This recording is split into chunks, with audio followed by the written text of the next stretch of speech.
السلام علیکم ورحمۃ اللہ وبرکاتہ۔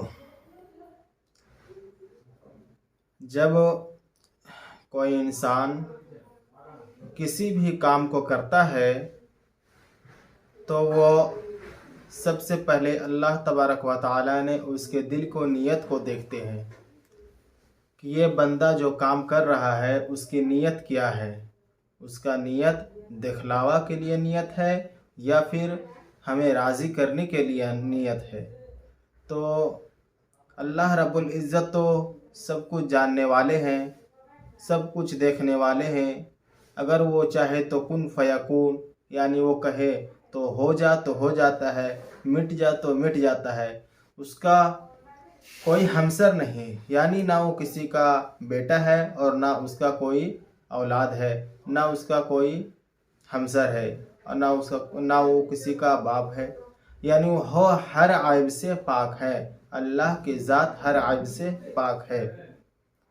تو انسان اب یہاں پہ عقل مند ہے۔ اللہ رب العزت نے انسان کو وہ عقل دیا ہے کہ جو 24,000 مخلوقات اس دنیا میں اللہ رب العزت نے پیدا کیے ہیں، وہ سارے کے سارے مخلوقات میں سے سب سے افضل نے اللہ رب العزت نے انسان کو بنایا ہے، اور انسان اشرف المخلوقات کا لقب ملا ہے کہ تم بہترین مخلوق ہو، تم بہترین انسان ہو تمہیں، اور اشرف المخلوقات میں سے سب سے بہتر انسان اس انسان کو بنایا ہے اللہ رب العزت نے کہ وہ اس کو ایمان کی دولت سے نوازا ہے۔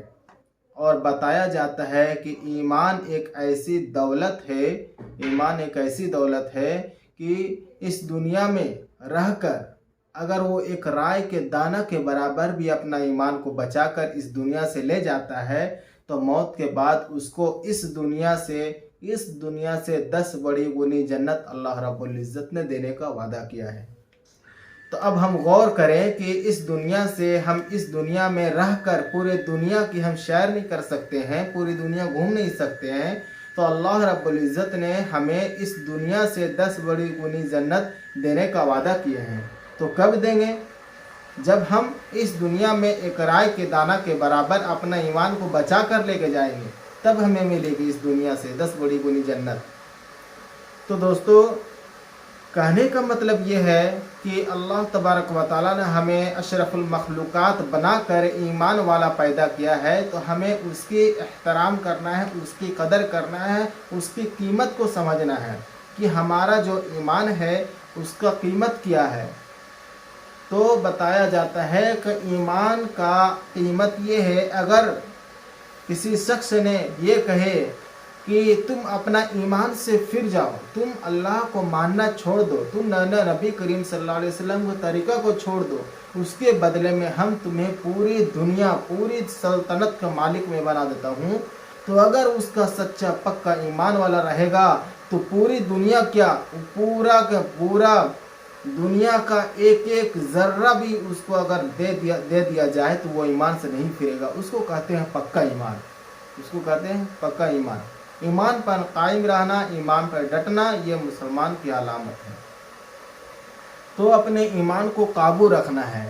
جب بتایا جاتا ہے کہ اگر تمہارے اندر ایمان کا ہونا شرط کب ہے؟ جب ہمیں جنت میں جانے کے لیے ایمان کا ہونا شرط ہے، اور جہنم سے بچنے کے لیے بھی ایمان کا ہونا شرط ہے۔